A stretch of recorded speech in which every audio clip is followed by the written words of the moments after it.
Hello, everybody. How are you guys doing today? Welcome to the final segment of our Roots and Rebirth series on childhood trauma. Good evening and hello. I'm your host, Afia Rise, and tonight we're going to finish diving into the third and final segment of this powerful discussion, childhood trauma. Now, joining me on the panel is Miss Nina and Meek, as well as Miss Shantane. Over the past two sessions, we've uncovered a deep impact of childhood trauma and how it shapes our beliefs, behaviors, and relationships. Tonight, we're going to bring it full circle and focus on the healing aspect and reclaiming that power. Now, I'm just going to go over a few key points, and I'm going to leave the rest of the discussion on the floor. The first step is acknowledgement. Healing begins with recognizing and accepting childhood trauma as it impacts you. Many people minimize their experience, but validating your own pain is very necessary to move forward. Discuss the moment that you realized your childhood experiences were affecting your life in your adulthood. Number 2, understanding how trauma manifests in adulthood. Unhealed trauma can show up in unhealed trauma can show up in your relationship, your self-worth, your decision-making, and even physical health. Triggers, emotional patterns, and fears often stem from childhood wounds. Discuss what are some ways that you have been influenced in your adult life. Number 3, the power of self-compassion and forgiveness. Healing isn't about forgetting, it's about making peace with your past. Self-compassion allows you to release the guilt, the shame, and the resentment. Forgiveness, whether for yourself or for others, is not about excusing the harm, but freeing yourself from its control over you. Discuss how forgiveness or lack of it played a role in your healing journey. Number 4, breaking cycles and creating new narratives. Healing means unlearning unhealthy behaviors, replacing them with healthier patterns, recognizing generational cycles. If I could get my words together today, y'all, helps prevent passing trauma down. Discuss what's one pattern you've broken or are actively working on trying to change. Number 5, seeking support. You don't have to heal by yourself. Therapy, coaching, communities, and trusted support systems can be crucial in your healing process. Discuss what has helped you feel safe and supported in your healing process. And last but not least, reclaiming your power and writing your own narrative. Healing just isn't about the process or processing the past. It's about stepping into the future with intention. Identifying your strengths, passions, and purpose helps redefine who you are beyond the trauma. Discuss what does healing look like for you now? How do you want it to show up? And what you want it to look like moving forward overall. Healing, and like Nina said on I believe it was our first episode, was that we're not striving to be healed. We're striving to maintain a process of healing. You're always going to be in the process of. So putting yourself in a perspective where you're always measuring yourself up and saying to yourself that you should be punished because you should be at a different place of your healing, a different aspect, and trying to race the clock to get to the end. Acceptance for there is no end of this journey. So you have time. There's no need to rush yourself. You work at your own pace. This is your journey. This is customized to fit you because the traumas that you have faced are specifically to you. your parents, your siblings, your friends, and your overall walk of life. So keep that in mind, because we have a tendency to beat ourselves up and measure ourselves against the people next to us. Their journey is not yours. They haven't been through what you have been through in the capacity under which you have been through it. So don't look over your shoulder, over the fence, across the yard at someone else's experience and compare it to your own. Not to mention, we all have our different limitations. I could have lost my mother and it broke me down.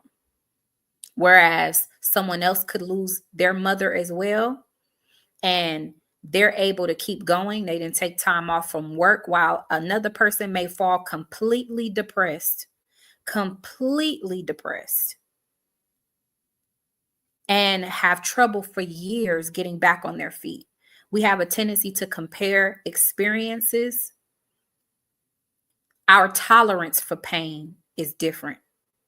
So the magnitude under which it affects your life and how it stunts your growth and makes you stagnant in your life is going to be different from person to person. Some people will bury themselves in their work, and some people will get stopped cold. So focus on your life, your road, and set goals for yourself and meet those milestones according to what works for you. Because this is not a race. This is about your destination, not what's going on in comparison to everyone else. I do apologize. That was a little long for me. If you guys want to add on, you're more than welcome at this time. So, which, because I was not in the last session, so I'm not Mm-hmm. sure about which part we're picking up on. Well, we're just overall discussing, bringing it all full circle. Second session, we mainly discussed more aspects of childhood trauma and identifying those signs, kind of things. So instead of doing that again this session, because we can always keep going, adding on to it, we want to bring this full circle, and we can't really pack up the book, if you will, without discussing the healing process. So I know Right. that, like, even for yourself, Nina, you talked about there was one really big impactful moment where I heard you say that you were alienated in your family, and as a result it produced a real lack of trust. So Yeah. if you're concluding healing, where did you make peace with being able to give yourself permission to trust, to say, I'm in the healing phase of this now. I'm willing to try and kind of step over that boundary I once gave myself. Right. Okay. So where I stand with that, okay, so like I do have boundaries, and as biased as it may be, I have boundaries set up for certain people, certain ways, because some people respect your boundaries more than others.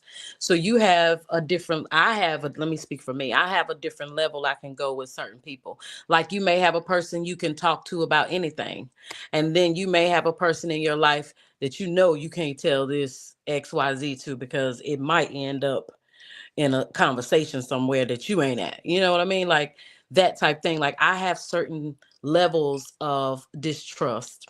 So everything as far as from my family, it made me distrustful for everybody, literally. Because if you can't trust your family, honey, you can't Yeah. trust anybody.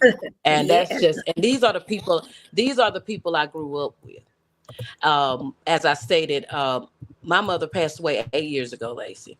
Mhm. I haven't spoke to my oldest sister since maybe like a month after the funeral. That's been 8 years.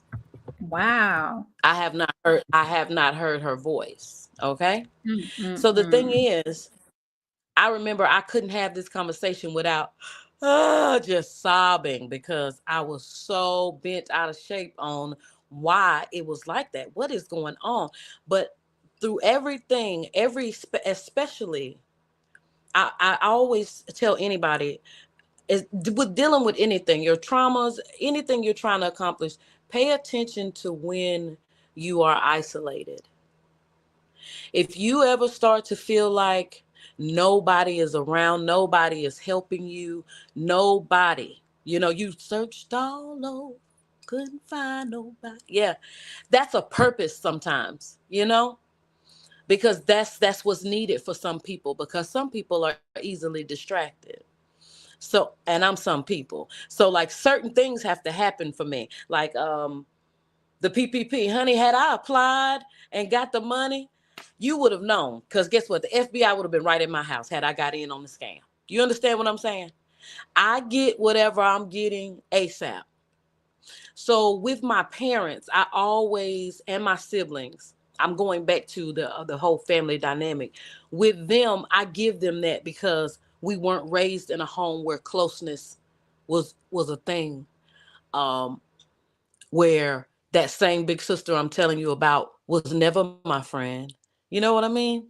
So how even though it's not wrong to want it, I can't put that on her and have her automatically, since mama gone, be this magical big sister to me, because she's never been that person.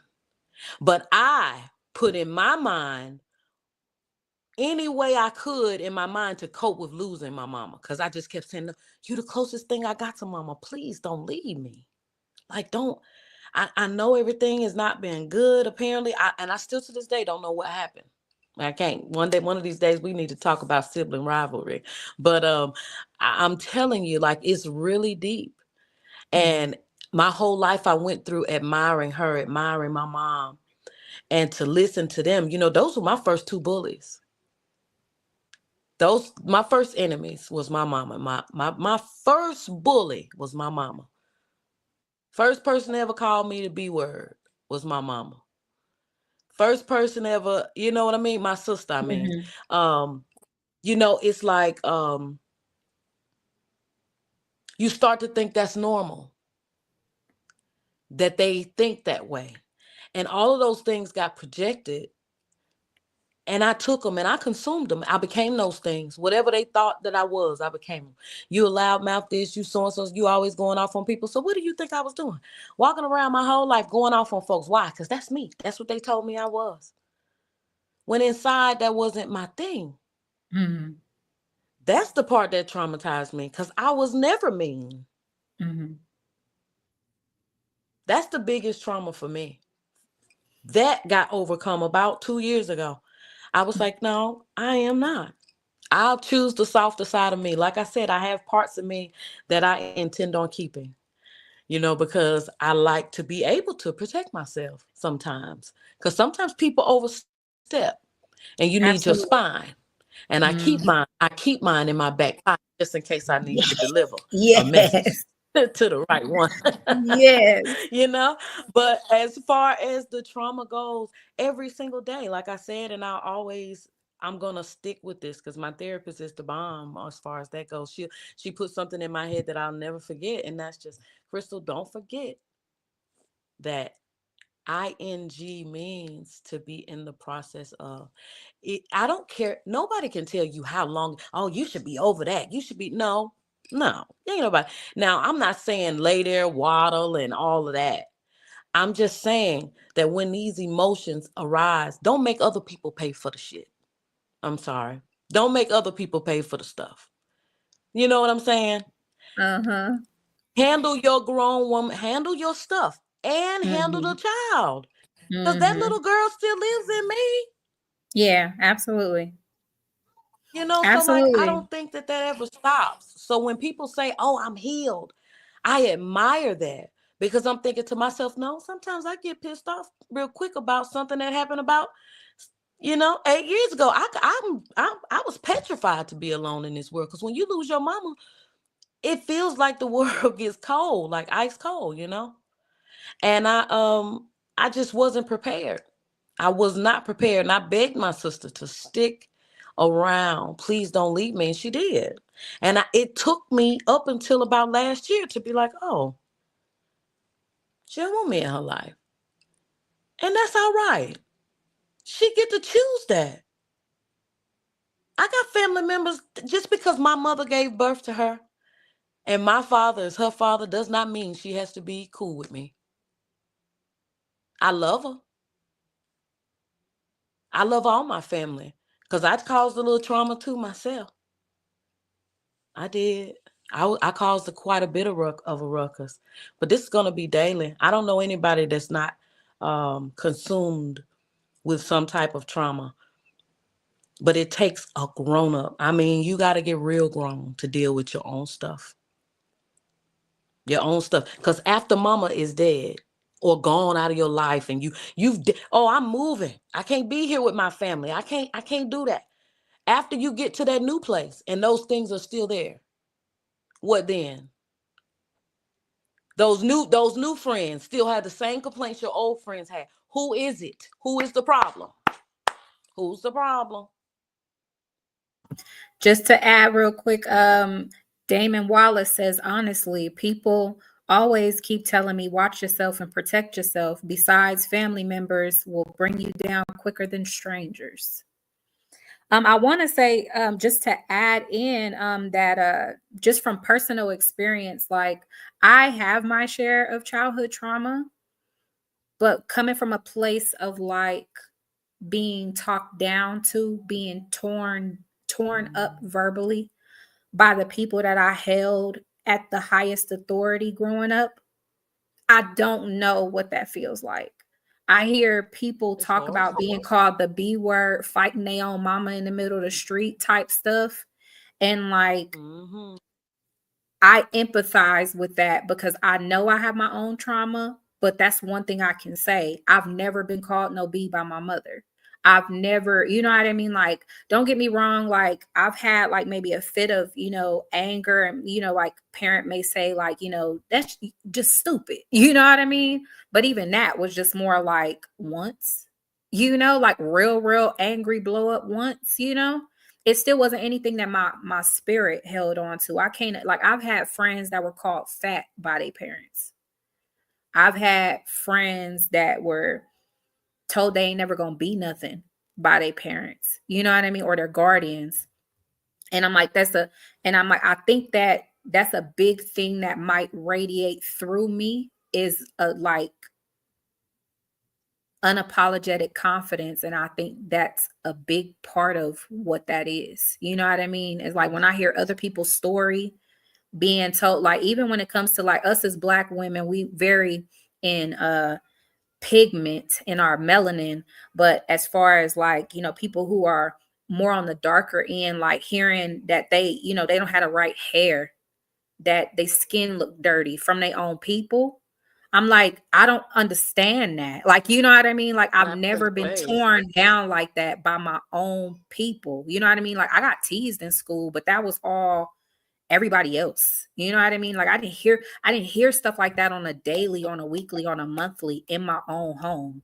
Me and my brother didn't pick on each other. Like, you know what I mean? Like, we had regular, like, gosh, you my kid brother, you always trying to follow me everywhere. But it was never No, like, girl. it was No. never like Me and my sister real fought. Me and my sister sibling fought, and ready to like go to no, war with your sibling type. You know what I no. mean? Like, and it's just like I Me and my I thought, sister fought and tore up the whole Christmas tree, honey. We we and it's we like I tore up I the would whole entire Christmas tree. I Yeah. would have thought I had a hard life. You know what I mean? And maybe in some aspects by comparison I did, but when I listen to stuff like that, I'm like, I'm grateful. You know what I mean? Like And we're my like mom, 8 years apart. We're like seven. that's We're like 7, 8 years apart. That's unreal. I've heard people that have been victimized when they were younger by mama boyfriend or whatever. You know what I mean? And they mama didn't had a back. Like, you know what I mean? Like there's trauma that goes beyond. I'm like, oh my gosh, my dad didn't tell me he was proud of me. Like, bro, by comparison, that's the least of you know what I mean? You got people that's like Girl, listen, been really harmed out here and don't know their parents will protect them. Like, what? girl, no. I They didn't have. I tearing didn't have down no. who they My are and their grandmother. identity and they love for they self, that hate for they Mm-mm. self. They echoing their parents' voice in their mind when they tearing they self down as an adult. You ain't gonna be nothing, you ain't nothing. Why you always, you know what I mean? And that's Right, stuff they've been listening to right. growing up, coming from their own people. Like, I couldn't imagine how much anxiety and depression is tied up in your body Hmm. from echoes of your It's own enough to people. make. It's enough to make you run to something. It's enough to make you run to something to quiet all that down. I believe it. I Yeah, believe it. it And is. why That's how a somebody lot of would people end enter up into a on coping drugs. mechanism. Yeah, yeah. Yeah. That's exactly where I was That's how going a with lot it. of I'm people like, end up on drugs. Yeah. yeah, that's unreal. And I'm like, to me, for those people, I empathize so, so much. And I'm like, I'm very passionate about, and I've only really been a mother for less than 2 years. But I'm like, I am so freaking passionate. And I'm like, I'm because of the type of mother that I had, I get to be as passionate as I am. Like, to think that how she was towards me could have fractured how I show up for my son. Like, that just like makes me super emotional that there's women out here that are broken to a whole nother level, and they got babies that they can't show up for because something's missing from their own mama, from their own father. And I'm like, to me, that's just like, I get generational curses, but stuff like that, I feel like, oh my God, it just shouldn't exist. You know what I mean? Like, if I could Well, take it I've from you, handled I that. would. I If feel I like could take it from I you, I feel like would. I've handled that part of it for as far as I'm concerned. I feel like I rebuilt my own confidence. I feel like uh I gave myself a whole new mindset about like I rarely even visit home, and I don't have a lot of communication with blood relatives only because it just gives me better peace. And sometimes you have to detach, and I don't see anything wrong with that. Doesn't mean you better, doesn't make you worse, doesn't make you indifferent. It just means that you're not playing about you, and I'm just not. I don't have to be the Absolutely. person you thought. Just because you're so dedicated to the old me doesn't mean I have to be. I don't have to Absolutely. participate. So I'm gonna read one more comment, and if Meek, if you want to add on, Crystal was asking what's the topic. She says she needs some advice, but she doesn't want to change the topic. I believe you messaged me exclusively, Miss Crystal. We're discussing healing from childhood trauma. If it is relevant, if you could please hold towards the end of the live, we'll be asking for one person to come up and ask a question pertaining to healing. So if it's tied into that, you are more than welcome to ask that question that you've been inquiring about. Otherwise, I would stay tuned for Monday night Q&A on Facebook. I'll be more than happy to help you there. Okay. And Meek, if you would like, you're more than welcome to add in. I go by many names, many I names. know. Like, how You you just know, gonna knock the A off? I all don't the even know same, how to right? Just do that. I'm so stomp used it to off calling. there. Yeah. I know the struggle. I just want to say, the mood. Sorry, motherhood. This childhood trauma deal when it comes to family. I'm gonna go way, way, way back a little bit. A lot of our family members have an old way of thinking when it comes to our parents, our grandparents, our great grandparents, so on and so forth. And they only do treat us how they were quote unquote treated, so to speak, right? Oftentimes, our parents and grandparents will treat us, they tend to do more so spankings and more so yellings and more that type of thing, right? Me being a new mother myself, I choose to not spank my child, right? But there will be like a culture shock to our parents. So I Yeah. think oftentimes, not speaking for Nina in particular, but oftentimes our parents just don't know any other way, and because they say, "Well, I'm all right, right? Nothing bad happened to me," they don't understand the emotional ramifications of what's happened to us. Just because my bruise is healed, it's because I stopped crying. Doesn't mean that I'm still not going through an emotional, devastating experience. And a lot of times, we finally have enough strength or confidence to come to our parents, say, mommy, daddy, this or whatever, they tend to deny it sometimes. Like, I don't Yeah. remember doing that, right? And I think that in their mind, they cannot believe they actually would have hurt their child in that way. And Absolutely. oftentimes, when they come to terms with it, the amount of trauma that you've been through as their child, it ends up bringing up some of their old trauma. Like, I Absolutely. know in a particular situation, someone I know, not me, had an issue with, just put that out there, right? Not, this is not my personal story, but her experience with her father caused her to have a bad relationship with men. She looked for that. Her father was just like a very, very hard man, not abusive man, but very, very stoic. So she ended up finding men that were very, very stoic, over analyzing, over critical of her. So she had low self esteem and low self worth. But I think had she had a different experience, right, she would not have had that trauma bond experience with those other men in her romantic relationship. So I just think I want people to understand and want to know and gather that it's okay to finally stand up and say, mommy or dad, this bothered me. And they may not remember, they may not, or they may have done it and like not even thought it affected you, but it does not take away from your experience. Absolutely. And you definitely, that was a little bit of a gut punch for me, because that was a triggering thing when I felt like I needed closure, to go back and have that conversation and hear that person go, nah, I ain't. What? And I'm like, you almost come straight out of calm and conflict resolution to complete and utter rage. Like, you're lit, like, because the perception is you're going to deny me my reality. And it's like, you're not going to make me out to be crazy. Absolutely. Not after I've played this on a never-ending loop for the last 20 years or however long you've been festering about this, and now I've worked up my nerve to say what I have to say, and you're like, right. What? Not me. What are you talking about? Right. What? Ooh, make you want to knock some stuff over, child. Like, I'm just like, and it just, I'm not even there anymore. And hearing you say that made me upset on the inside. Like, Absolutely. I went straight back to that moment of just being like, this was how I felt. This is what, and just hearing, or, that, you're still wonderful. Like, the world we in type response. Like, you're good though. You know what I mean? You're okay. It's not like you were pregnant in your youth and went to jail over it. Like, you know what I mean? You're breathing, aren't you? Like one of those type responses, like, are you insane? And it's just, that's a big thing too. Is like, unfortunately, because we're different people, some people really depend on closure and hearing some type of feedback from the person, or even if it's not an apology, just admitting it even happened. Just to say, yes, that happened. You're not crazy. You're not insane. For some people, is an aspect of healing, and it's crazy because the truth is that we don't want to talk about, in most cases occurs, is that you're literally going to have to heal by yourself. Even though you have that discussion, you are likely to not get what you need from that discussion, because attached to the conversation are your expectations of how it's going to go. And you forget that the person that you are trying to hold accountable and you have expectations for is the person that kept falling short.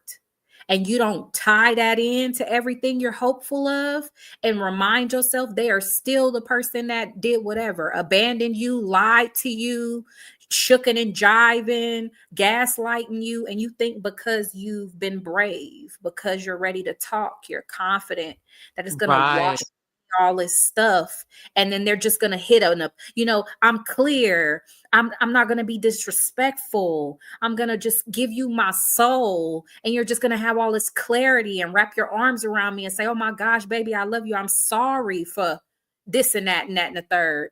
And what you get is deflecting. What you get is lying. What you get is, I don't remember. What you get is, you are right. Why are you making such a big deal? Do you know how long ago that was? You want to talk to me about something that happened when you were 9, child, if you don't grow up? Do you know what happened to me when I was 9? Then they want to flip it. Let's talk about you and your childhood trauma. Like, you know what I mean? And it's let me add this. Let me throw that on there. Absolutely. And like, all of that happens in response to the expectations and the desire for closure. And then you're just stuck because you've been telling yourself for years that you can't get to the other side without them. I can't get to my healing without you. I can't fix what's broken in here without that apology. And then you're just lost, like on an island floating around in the ocean somewhere with no islands anywhere. I mean, no land anywhere near. You're just like, I'm lost. What do you say to a person looking for healing? Nothing. You say, the roads have been cut off. I'm going to say this. My sister, she's younger. about 12, almost 12 years. And me and her were discussing, we have these little moments of sister talks. And I was talking to her about something I was dealing with, and she was sharing with me her experience. And it's so interesting because she's younger and she spoke with so much wisdom. I was like, who's the older sister? And she said to me, because I used to have an issue. This is one thing I'm going, my personal story. I'm still growing from this or healing from this or working through this. I have an issue with when I say, or if I say something to a person, I have in my mind how I think they should react to it. When they don't, it just throws me completely off. And my sister told me, she said, when you say something and have a conversation, you can't be worried about how they're going to respond. You have to do it for you and be okay with not having the expectation or response you want. If you're 100% secure and prepared for this experience you're going to have, their response should not deviate or detour from you pushing forward. And that hit home for me because that's an issue I struggle with. Why can't they do this? And why didn't he say that or she say this? And she's like, they don't have to. And then she says, why did you even do it? If you weren't ready to do it and cut it off, regardless of what their response was, then you really weren't ready to do it at all. And that just really struck a Absolutely. chord with me. And it's so true. So It's true. so true. So true. And it is because It's and hard, but it's fair. absolutely. And the crazy thing is because we put such a negative connotation on specific words, it's hard to claim them. But the truth is, we all deal with some aspect of control, whether it be external control or internal control. I'm a person that's controlling internally. I don't tell you what to do, where to go, who to be, and how to exist in life, but I do control myself emotionally to keep from having certain emotional experiences that I don't want to have. You see what I'm saying? Whereas a person that's externally controlling, they don't deal with certain people. If they perceive themselves to get ready to have a negative experience, they'll stay away from you. You know what I mean? So or once they see you behave a certain way, they've already told themselves that a person that behaves like that is going to end up doing this and this and that and the third. So I can't associate with you. So they control their environment. Like me and my brother, even though we went through the same technical trauma, he's externally controlling. I'm internally controlling. I'll pack up and get up and move anywhere. My brother feels like when change happens, he gets hurt. As a result of that, he doesn't just get up and move. Like you can't just be like, come visit me in another state. He's like, yeah, no. Me, on the other hand, I get on a bus, I get on a plane, like let's go, new places, new things, new people. That's outside his comfort zone. And I didn't understand that growing up. Like, why are you so stationary? Like, let's go, let's do things, let's experience. And he was just like, nah, I'm not really feeling that. Yeah, I'm not really feeling that. But when I analyzed in my mind the track record, and the crazy thing is he might not even know this to be true about himself, because I don't project on the other people. That's his journey to figure himself out. But I noticed that all the pivotal moments of colossal effect emotionally, possible trauma, are change associated. And so I realized those are the same impact points for myself. But what we did with it was different. Me, I didn't like how it felt. So it was more like, once I get a hint of somebody doing something to me emotionally, now it's like, instead of you being able to reach in and grab my heart, you stop at my skin. You know what I mean? Yeah, nah. Like we can talk, we can be friends, we can associate, but you get no emotional access. You get no heart bound access. You know what I mean? You will never utter a word that's going to break my heart. I've already told myself, you too dangerous for that. You see what I'm saying? As opposed to, more somebody's response, like my brother. He's not just going to change into a new environment with you. He prefers to be in the same house with the same car in the same city. Like, you know what I mean? Like that, like and taking him outside of that, you can physically tell it's discomfort. You know what I mean? And I'm like, but I learned that through observing him and observing myself. Like, no wonder I need to stop pushing him. He's doing what makes him comfortable. He's That's his coping mechanism versus my own. You see what I'm saying? And we don't realize that even in those aspects, I'm going to heal via tapping into myself emotionally. He's going to heal via allowing himself to experience things outside of what he considers normal. You see what I'm saying? Even though we grew up in the same exact house with the same mother and father, with the same experiences, our roads are polar. We're literally on opposite ends of each other to solve the same problem. And it's like it's unreal in cases like this. So it's just like, that's why I say you can't look in the grass and over the fence at the person next to you, even in your own home. You can't look at your sibling and be like, why is nothing wrong with you? Why am I traumatized and you not? Why am I angry at our father and you're not? Why am I angry at our mother but you're not? Why am I raging and rebellious and acting a complete fool and you're not? Why are you so okay with this? And you start beefing with your sibling over reacting to the same thing. Like, you too comfortable. I'm angry and you're giving this situation a pass. But if you step back and really try and look through their eyes a little bit, you'll realize that what they see is not even what you see. Hence a different reaction. You would think if we're in the same house with the same two parents, we see the same problems.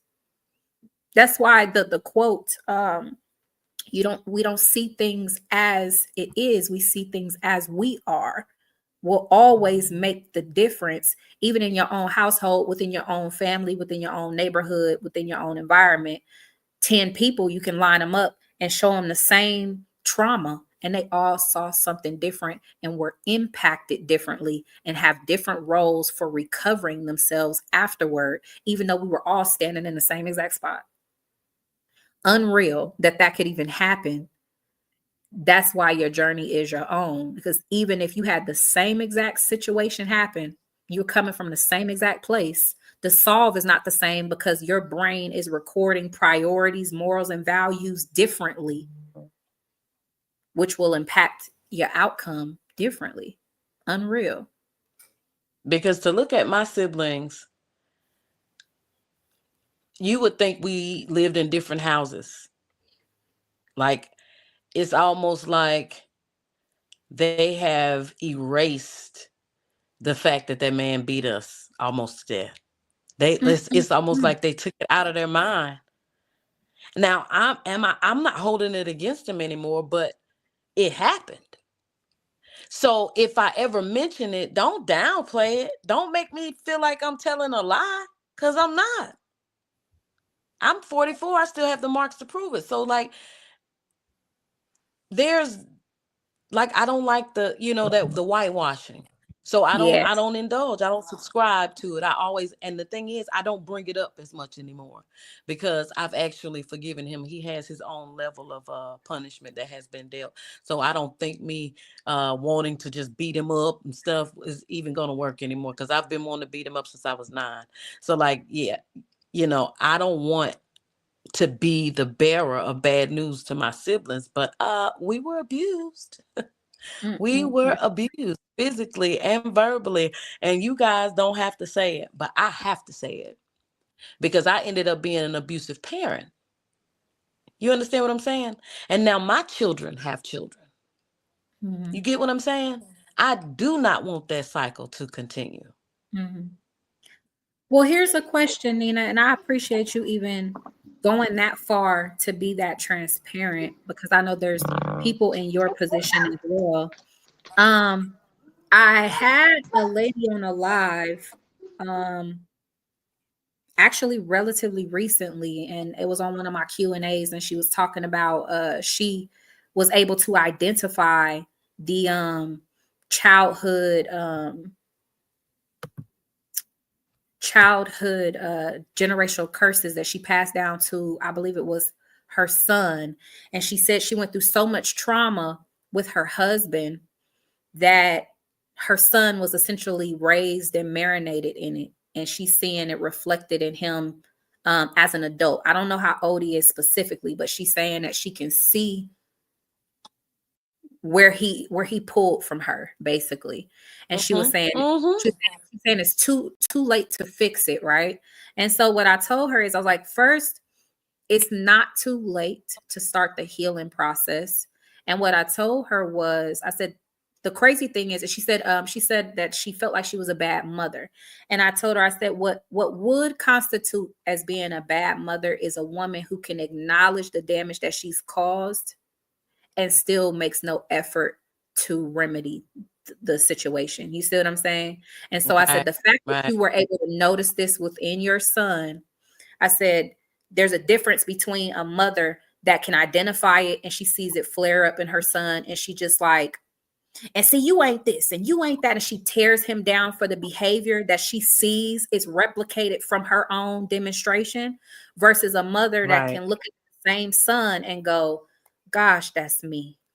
Whoo, like that's me. And go sit next to her son and say, listen to me. I showed you how to do this. I showed you this.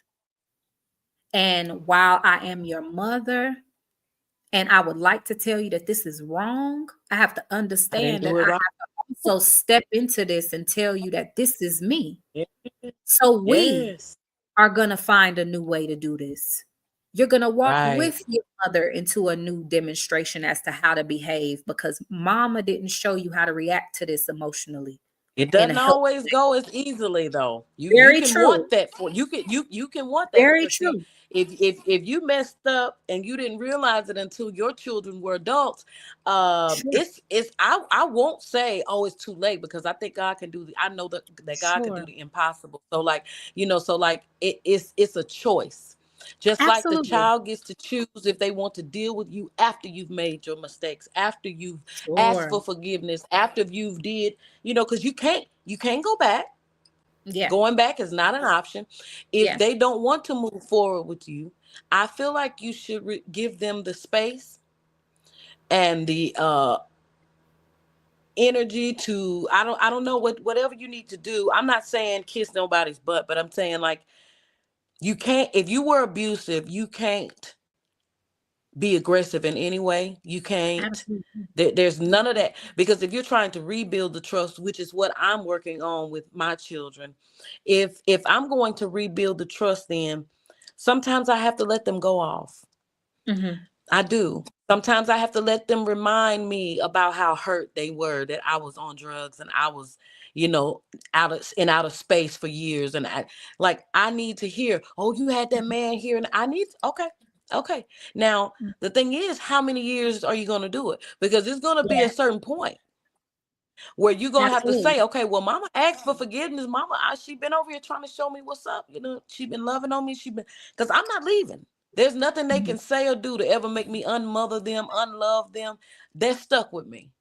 Absolutely. Me knowing that they are highly pissed is a respect I owe them. I owe them. Okay. I don't care if Hmm. anybody else feels like it's not that way, but those are the people I brought here. Absolutely. They wouldn't be in the mindset that they are in right now, Lord have mercy, if it was not for me planting the seed. Now I can't pluck it up. They're adults. You feel what I'm saying? They're adults. But what I can do is be good still. And this is what I tell them all. Mama over here when you get ready. I'm over here when you get ready. I love you. You I can't you love can't do nothing about it. I love you. I know I was messed up. You don't have to do nothing I done. Every mistake I made, you could think about that. I didn't hide from my children. I was not the absolutely. parent that was taking my drugs, running to the bathroom, and all. No,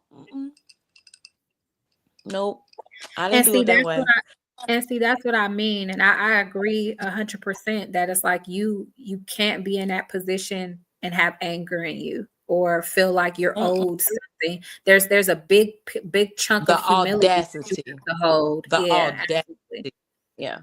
Absolutely. Now I'm not saying that I allow my children to beat up on me because Mhm. I give them a moment, and once I think they might be getting out of hand, I'm like, hey, all right now.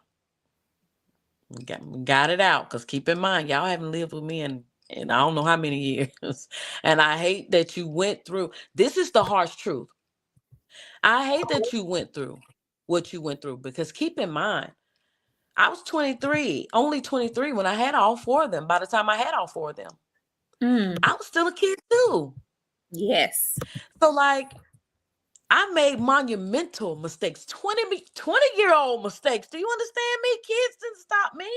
I made the best mistakes. You hear me? So I feel Mhm. like if you watched me and you claim you don't want that life, then use me however you got to. Tell people, nope, my mama was on drugs. I'm never touching drugs. You, whatever it takes to make your life different than mine was, and what I provided to you to provide to your children, do that. I don't care if you have to put me on the chopping block, because guess what? That mother ain't the same mother that's sitting here today.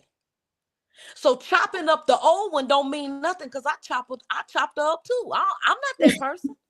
Mhm. So I don't fool with the girl either. I get it. I know why you didn't. I know. I get it. Mhm.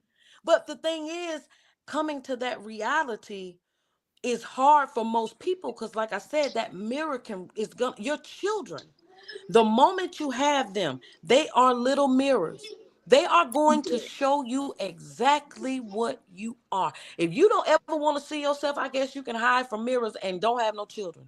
Because your child going to tell you in their actions or their words eventually, if they get bold enough, that you be messing up Mhm. Mm. in so many words. They will. Because if their actions show you, then you should be the one to acknowledge it. Oh, I know that. Just like you said, Lacey, I know where they got that from. Hold up. Mhm. My girls love to cuss. I could cuss, Lacey. I think I could cuss just laying down sleep. I could just cuss words. And it's not because I don't have an extensive vernacular. That is not it. It is because they feel good coming out. Mhm. And by the time I have I believe cursed, you.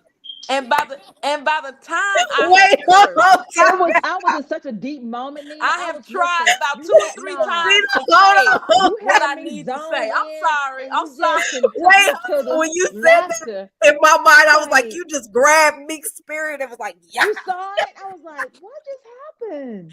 I was here, See, Nina. the I was thing is, here. You just, You just spoke Meek's oh soul my just then. goodness, why is she like this? but me, y'all, I promise. So, like, No, that's ain't the no big real yo. truth. I got Okay, to I'm here. I'm go. back. Yes. Ah.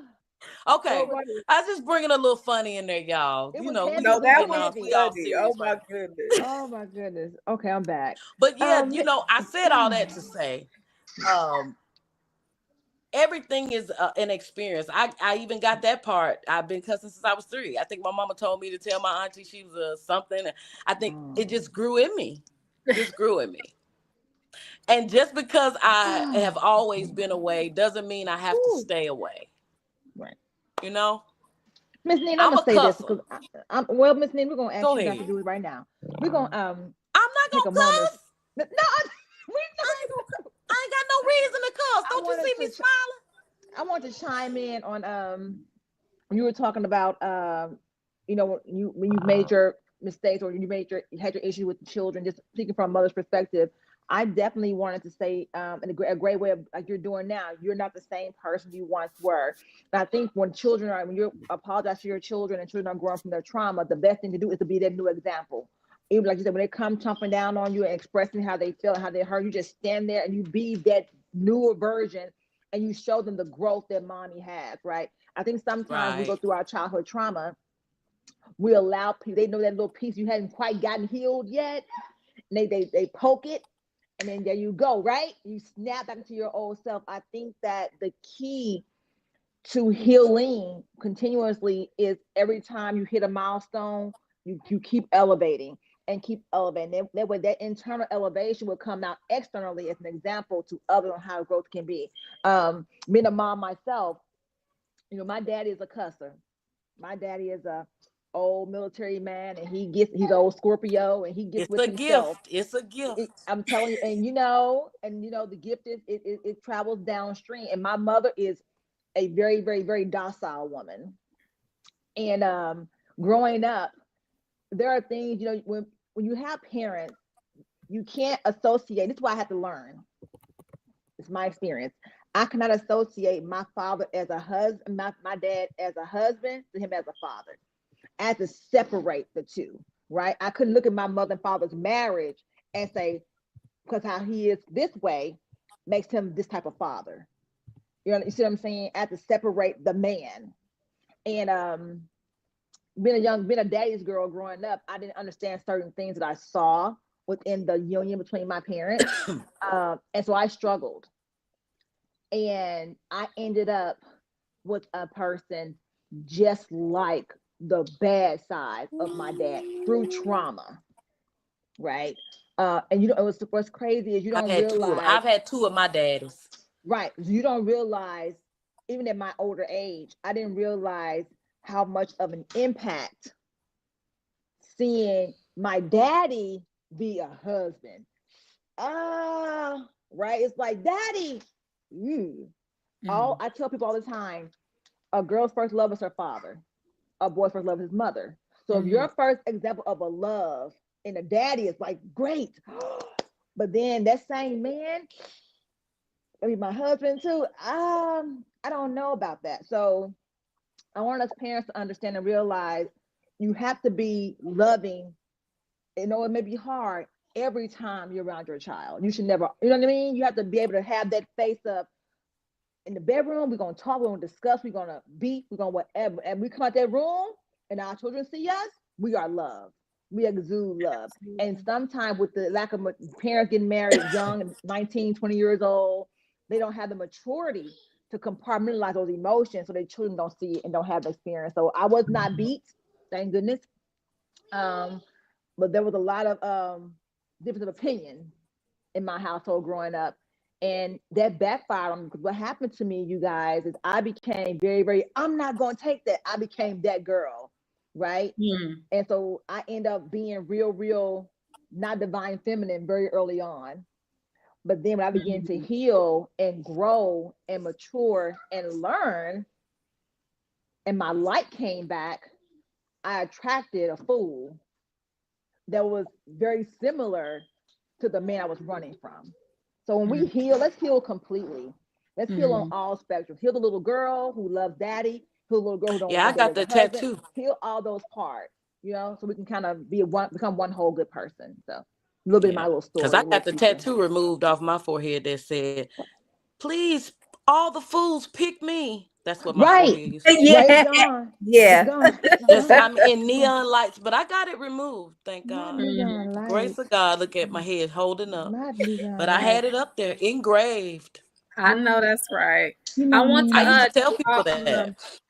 I want to draw attention to something that you said, Meek, that I thought was powerful, which was saying that specifically your father's bad side is because when we're talking about a negative experience, whether it be through our parents or spouses or whoever, sometimes you get so focused on the negative experience that you forget that that's a part of a whole. That's a moment in time. And if you don't always keep that in the forefront of your mind while you're talking, you will convince yourself that that's the whole person that you're dealing with, instead of accepting the fact that they have layers. And this is something that I talk about often, because we tend to get a negative part of someone and associate it with their whole being, when in reality, you should be saying, you know, this is them when they wake up too early. This is them when they're hungry. This is them when you're disrespectful. This is them when they're fulfilled. This is them when they're depressed. This is them when, you know what I mean? And you should be getting to know people on all those layers, your parents included, because we tend to hold them in a real authoritative position and not allow them to be human. And so when they have flaws, we tend to step away from our parents and step back from our parents because we hold them at such a ridiculously high pedestal. And when we see human, you know, behaviors in them and imperfection, we act like they're not worthy of being a parent anymore, like they've let us down in some way. And that's a little bit of a fantasy world complex that we develop as children, that, because they brought you in this world, that they're absent flaw, when in reality, not only do they have flaws, you have them even at the moment that you're judging them. You have them even at the moment that you're trying to hold them to an expectation.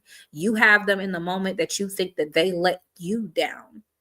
And when you lack self-awareness, like one of my, I talked about me holding my father to an expectation of being who my mother was to me.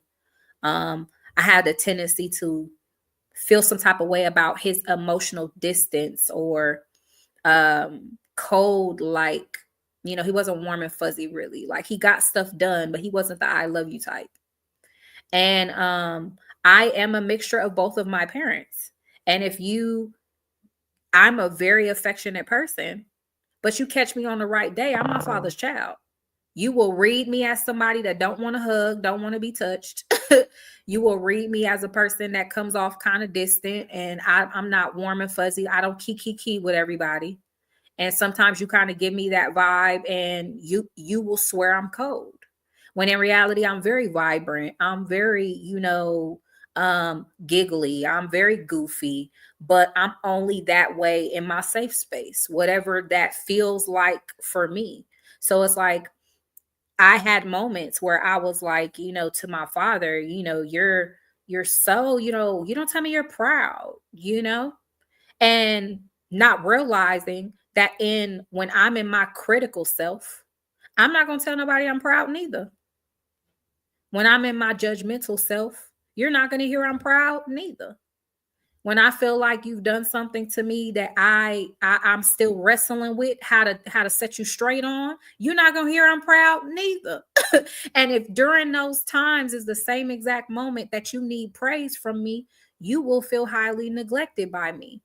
And we don't think about timing either, because that's what they don't tell us in human relations either, is the realities of it. Like, we tell people that when a person falls in love with you, they fall in love with you at the same time. You know how we watch on movies? I love you. And the person goes, I love you too. Like, nobody falls in love at the same time for real. It's actually more likely a person's going to say, I love you. And the other person's like, okay, I'm not really there yet. Or you're moving too fast. Or I didn't know we were doing all that. You know what I mean?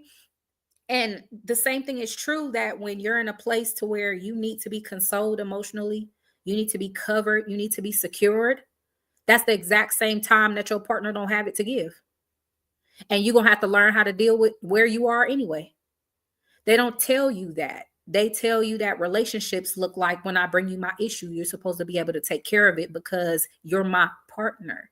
You know what I mean? Like, they don't tell you that you're also dealing with a broken person. You're also dealing with in the process of healing person. You're also dealing with a person who has hills and challenges and all of that in the same respect as you.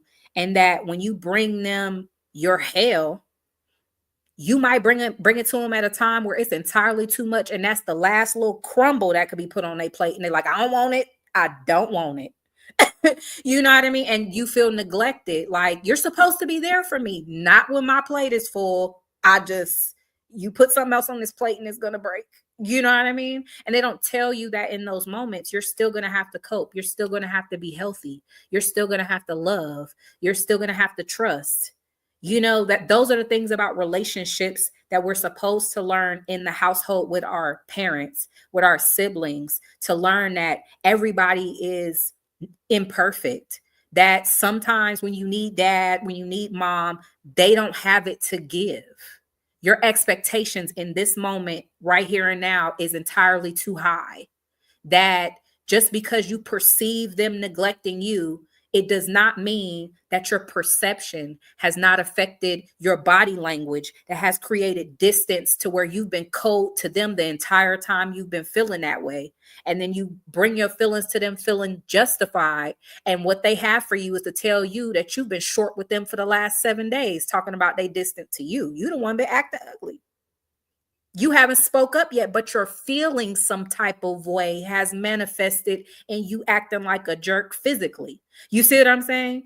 And they don't tell you that. They think because you have an issue, you have the right to bring it to somebody else. You have the right to tell them to sit there and shut up and listen to you and address your concerns.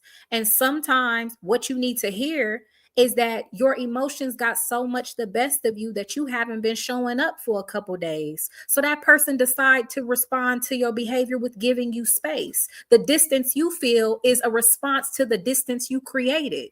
Sometimes your problem is yourself. And they're just reflecting you back on you. And when if they can't talk when you bring them an issue, you'll never hear about yourself. And that's why, like, we talk about conflict resolution sometimes, and that might be our next topic, is conflict resolution. Is when we always say, when a person brings you their issues, don't talk about your issues in response. I understand the point of the advice, but to me, it's a lot of psychologists who share this perspective. I disagree, because we are a team. Whether I'm talking to my best friend, whether I'm talking to my husband, whether I'm talking to my child. If the idea is when I bring you a problem, you are not allowed to give me feedback on my actions to tell you why the problem arose in the first place. I'm eliminating any opportunity to hear about me. And when you hear about yourself, you automatically take it as an attack or a flip to take the subject off of you, when in reality, sometimes your behavior has created a spiral or a ripple effect. You see what I'm saying? And when you're in a relationship, that's almost always the case. When you're like, oh, I feel like you're just being distant and you're being cold, because you typically have one person that's open and vocal, and the other person that's passive. Opposites attract. You are typically with one person that likes to talk and another person that doesn't like to talk. You see what I'm saying? So what happens is, the person that doesn't like to talk, when they go through a rough time, their coping mechanism is silence and regressing back into themselves. So they're distant. They're short. They're quietly taking care of stuff around the house. What's wrong with you? Nothing. You see what I'm saying? So instead of the talker doing what they usually do, which is poking, you're not going to talk to me about it. You're not going to talk to me about it. You're not going to talk to me about it. Eventually they get used to you being that way and they go, you'll get over it. So they create distance, right? Now the person who's silent realizes they're not being chased around the house all day. So like, what's wrong with you? Why are you not following me around the house, picking my brain for what's wrong with me? And when you finally pursue him or pursue her and say, I just feel like you've been distant. They're like, me? You the one been short with me. You've been fixing dinner and just putting my plate on the table and going about your business. You don't want to hug at night. You talking about you tired for the last 4 days. And just because I let you do that and I didn't complain about it does not mean I initiated the distance. But when you hear somebody say that in response, it's like, you're just flipping it. I'm trying to tell you that I'm hurt by your distance. I'm trying to tell you there wouldn't be any distance if you wasn't moody to begin with. You see what I'm saying? Like, I was giving you some space. And so it's like when we say to somebody, when I bring you something, I don't, you know what I mean? I want to hear that as your team member. I want to go to Meek and go, hey, listen, you know what? We had a conversation. I feel like you took a little jab at me at that conversation the other day.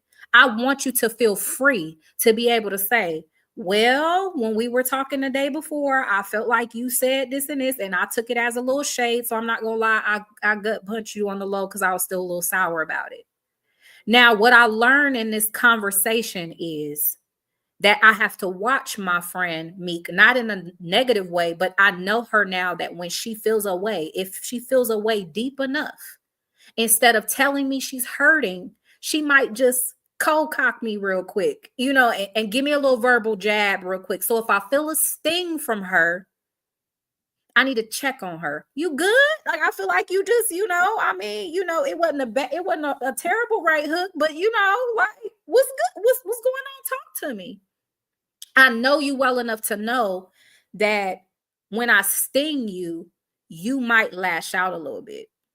While it might not be healthy, I'm still understanding your language. So I know that that's what you do when you're hurt. It's nothing to escalate an issue over unless you don't really bruise me and lump me up really good. Then we might have to, we might have to argue, then. But it means to come check on you. You see what I'm saying? But when you don't leave that opening for a person to say, I did do that and I did that because I felt some type of way about this. You don't learn anything if you just pin them down and say, you did this, and they go, my bad. They're likely going to do it again. And you still don't know why. You still don't know where it came from. You still don't know what you did to create this negative environment that produced that in the first place. You see what I'm saying? So it's like, to me, I always want as much information as possible. When I come to somebody and say, when I go to my father or whoever, I had this, unresolved trauma or whatever, and I say, this hurt, I'm not going just for you to validate me. I'm not going for you to just tell me what I want to hear and fix what I got going on inside of me. This is the moment right here where I want you to look me in my face and tell me where I've created holes in you that may have caused you to create the holes that I have. And I'm open to it. At least I understand you. At least there's a reason there, and you didn't just hurt me out of being malicious. You see what I'm saying? I can understand somebody saying, this happened, I felt the way, so I responded in a way. I might not get it in the aspect of I would make the same move. I would respond in the same way. But I can accept that that's how you took it and that's how you responded enough for me to say, okay, well, I can't handle you like that. If I want us to be healthy, I can't handle you that way. And if we bound conversations by saying, when a person brings you their grievances, don't flip it on them and talk to them about what they're doing. Like, if there's a direct connection between what they're talking to you about and what stirred up your bad behavior, yes, you do need to do that. Because otherwise, there's no connection made. An apology doesn't stop the repeated behavior. It just gets you what you need in the moment. That's how you end up revisiting this again and revisiting this again, because you don't understand the entire time that you've been talking to them about how they're behaving. You've been prompting that behavior with your own actions. And you're never going to hear about it if you don't give them permission to speak to you about what's going on. You see what I'm saying? And so it's like, to me, I think that in relationships, in family, in friendships, if you're going to have a conversation about something that's going left, be open to all feedback, all of it. If you're going into a conversation and you already done told yourself you didn't do anything wrong to deserve this, you're speaking about your observation, not theirs. You need to be open to what they saw. There's two people in this situation. Conflict resolution looks like both of you walking away from this feeling better, feeling understood, and feeling heard. And we're in a real narcissistic time where we think that even when we're talking about our feelings, you just get the floor. Not if you want to fix this between you and me. If you're looking to just resolve within yourself, then you go resolve it by yourself. But if you want to include me in the conversation, you need to include me in the conversation. That means I may have something to say that you wasn't expecting to hear. I may need you to check yourself on your attitude a little bit. Check how you treat me. Check how you talk to me. You got to be open to hear that if you want to be heard. And this idea where even children right now are spoiled, how we talked about earlier, going to, expecting closure.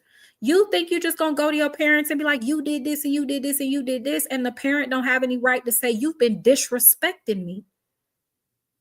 When I tell you come in the house by a certain time and you decide you're going to come home when you want to come home, you think that because there's something about when you bring the issue up first, that it means you're right and that nobody could tell you nothing about your behavior. Like you almost got a holier than thou pass if you are brave enough to address the issue first. The reality is we have people that talk and people that are passive, people that run from conflict and people that run towards conflict. So just because you can speak about your problems first all the time does not mean that you're the only person to cause problems. It just means that you're more comfortable in addressing problems. So Well, Lacey, sometimes when can sure, you please just hold up? sure, Oh, sure. you're beating me across my head. You just, oh, I'm filing charges.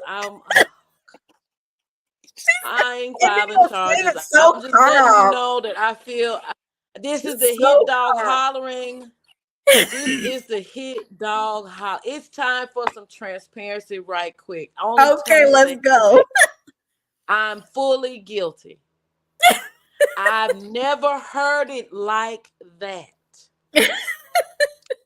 I ruined my last good relationship. I did. Mm. I did.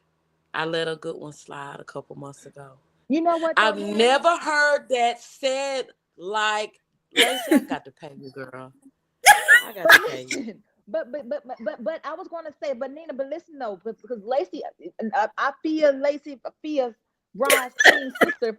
She's tapping that nail because I used to have listen. I used to hate. I would have a conversation and be like, "We're talking about me right now." But you know how much maturity it takes to be accountable in that moment for what you did. I was not ready, like to be able to say, "I did that." So because I did that, you did.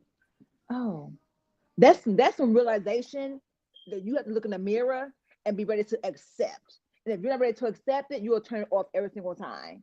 Mm-hmm. So so it's growth, Nina. We're growing. But Remember what I think, continuation, ing. but what I think, Meek, I think I that's got a why. lesson. I got a lesson. I got a lesson.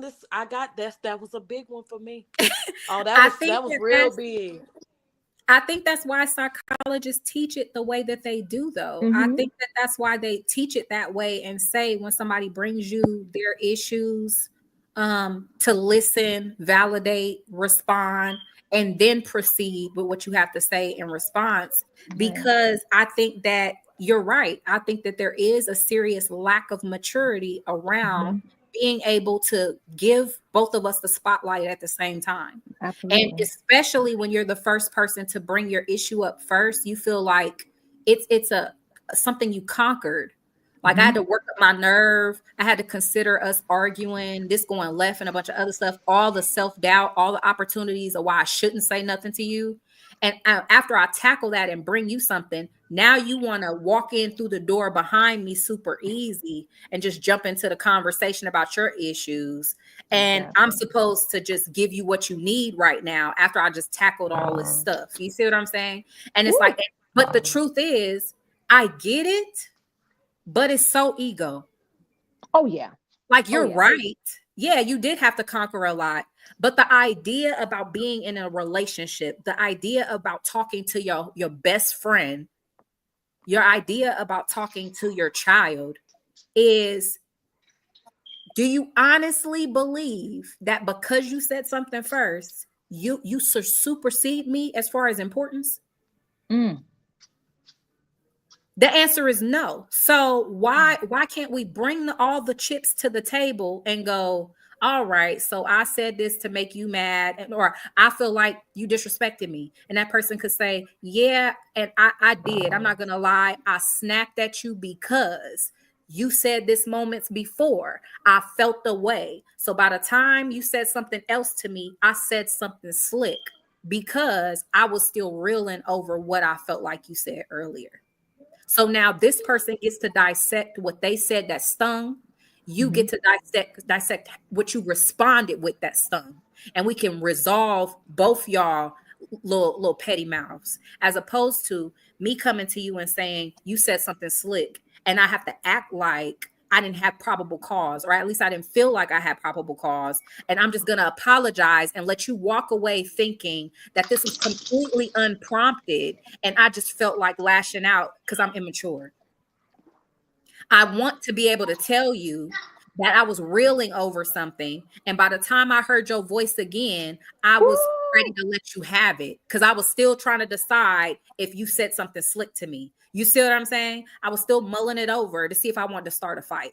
I was still mulling it over to see if, did you really just say that to me? Did I hear what I thought I heard? Let me replay that a couple times because I felt like, and by Checking the if yourself before you wrecked yourself. right, right. And if you hear that person's voice again before you sort it out and you've made a decision on whether you're going to be kind or you're It's a not, trigger. you're likely to come out like, you saying something else to me. What? Yeah. Yes. Sometimes it don't even have to be nothing super crazy. Sometimes it's as simple as, why are you even talking to me? Woo! And you're like, dang, where Right. did that come from? And you're just like, whoo, like all that energy needed Girl, to I'm gonna come tell up you right something. now. All that energy needs to come I'm up gonna right tell now. man. What a And star. now I you're wanted like, that What a man to stop. star. I wanted that man to stop chewing. What? Nina. The man got to eat. He chews so he chews so loud. It's just you're so funny. so loud. Girl, anyway, I get look, that's just one of the many things I thought I had a problem with that I realized was really selfish of me. Mm. Mm, Mm. that's all right. I got it. And it is, and it is, it is all right, and He's I feel like, selfish. I mean, it is only selfish if you can't leave any room for your partner's imperfections. Because I mean, it like, 'cause I'm one of those people too. Like, I was brought up, you glue your lips together. All that noise is unnecessary. Like, if I was raised like that, you see what I'm saying? So when I'm around people that didn't have that life lesson, I like nails on a chalkboard, honey. I'm like, I will stop eating. I will turn around. I will stare at you. Like, if you don't, and but the entire time I'm having that experience, I'm in my brain going, Lacey, everybody didn't get taught that. Everybody didn't get, tore up for that growing up. This is just something that's specific to your requirements and your personal standard. But I still I can't stop it from tearing my nerves up. I'm still in my mind Right? going, be nice, don't be rude. How do I tell this person to tone it down some without making them feel completely judged and completely, held to a magnifying glass? Because I'm at that point, I'm projecting my reality onto them and trying to get them to shift how they exist to accommodate me. So I understand that part, feeling selfish. But then it's like, at the same time, some people just need a little bit of game and they might want to adopt that and be like, I didn't know people thought that was rude. And next thing you know, they start doing it, and now, mission accomplished. You don't hear it anymore and they don't hear you say nothing about it no more. Like, we're good. You know what I mean? So sometimes you just have to decide and because we're different people, there's the person you might say something to and they get upset about it. Then there's another person you might say something to and be like, you know what? I had no idea. I'll certainly, take that under advisement and, try and implement that going forward. And you never know what you're going to get. So you don't know if something as simple as that is going to turn into an argument, or you should just keep it to yourself because it is selfish or imposing or, whatever. But I think, I honestly think conflict resolution and communication is going to be, we'll probably be doing episode on top of episode of that. But I'm like, this last little tidbit is a big deal for me because I've never heard anybody explain it in the way that I explained it, as far as both people being able to bring their perspective and occurrences and all of that to the table at once so you can hash it out. And there are professionals that disagree, but I also believe that they disagree because they're aware that most people want the spotlight in that moment, that there's something egotistical and like a little bit narcissistic about, I brought you my problem, so this moment should be all about me. And something about not being able to get that makes them feel neglected by their partner. I have never in my life approached an issue that way. I've always tackled it, putting all the cookies on the board. Like, you know, if I go to somebody and say, you did something to me, I've always been open for them to tell me what I did that might have led to that, because I feel like that's a better solve. To me, it makes more sense. So when I started getting introduced to people who held those restrictions, like, we're just going to talk about me, I was like, what? Like, why? Like, you know, to me, I was just like, how did, like, and my argument for that is, most of the time when you move forward with that line of thinking, right, I can ask women and men alike, how many times did you move forward with that being the operating system, and one of you walked away with your with what's going on in your head and heart unresolved, while the other person got an apology, while the other person got improvements and change? You see what I'm saying? And I'm like, in my opinion, that's why you don't do that. It's not resolved if you're the only person that walks away feeling okay.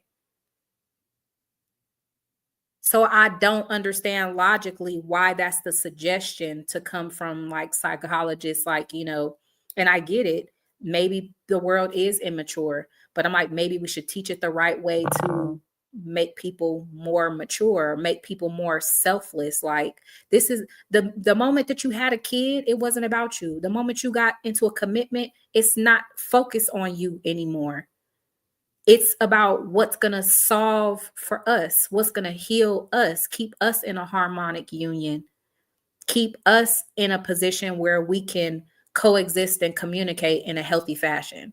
You know what I mean? So at least that's my thoughts on it. And, you know, I don't have my doctorate.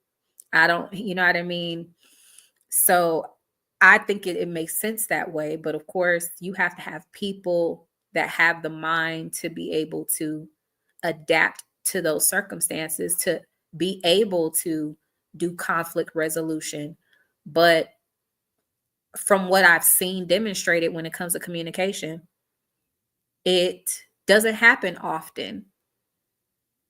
And I think that both parties should be able to walk away feeling heard, feeling loved, and feeling like their issues are resolved, regardless of who brought it up first. If some things need to be unpacked in addition to what was brought up, then let's do it. Oh my God, I feel like why have a disagreement or be against that manifesting if you can clear everything up right here and now? Why not do it?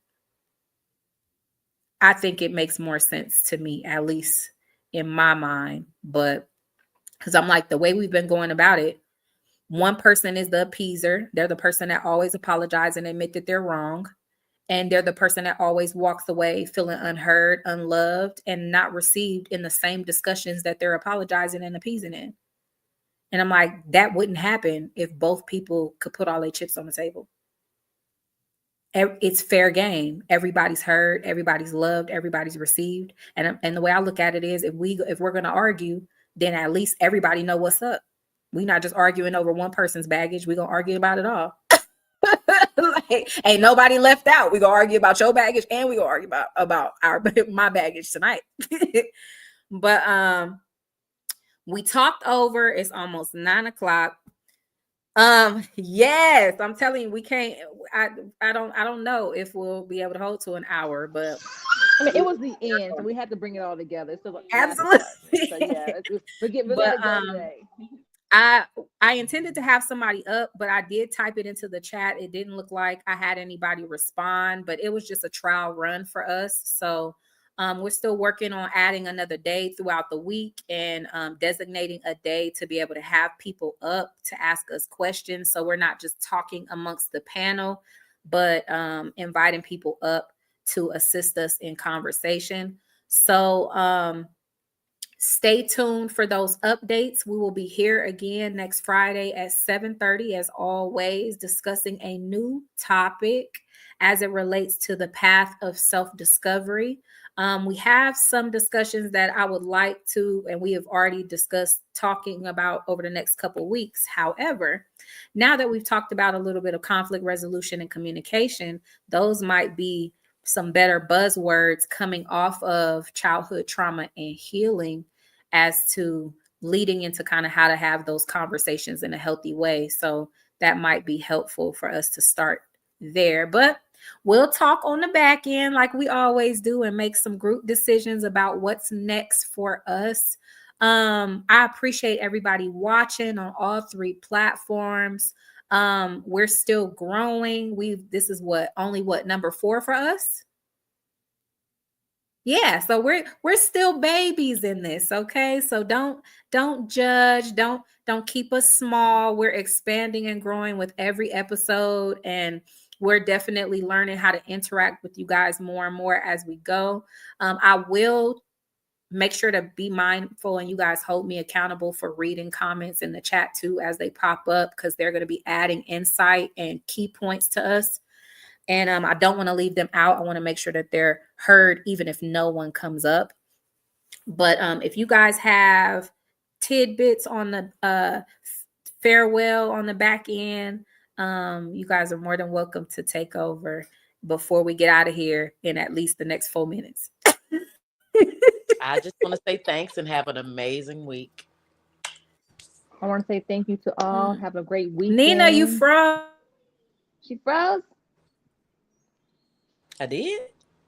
No, you're not. I think Afia froze because I'm not froze. Are you froze? Are you guys good? I don't know what that. I don't know what that was. I was like, did my whole panel just shut down? Like deuces? No. Look, we all froze for like a split second. It was like we all froze for like a split second. I saw it. So like, I was how like, you gonna tell me I'm signing off now? Like, I'm watching on the phone. I'm like, what just happened on the phone? No, I wanted to say thank you to all and for tuning in with us and stay with us. Keep rocking with us. There's more to come. And have a good night. Right. And Nina, one more time, because all we heard is I want to say that. I want to say thank you for coming. Thank you for coming over and having an amazing week. I start my week on Sunday. This is the start of my week. I'm not playing with y'all. Go ahead on. Y'all laughing at me. Because ask me where my mic was at. I know. over in the where I just the left. mic was on. The mic was on. I appreciate y'all. If you guys have a couple minutes to jump on the chat real quick, just a couple minutes. I promise we won't be there long. You guys have a good rest of your evening. I appreciate you guys, and we'll see you guys next week.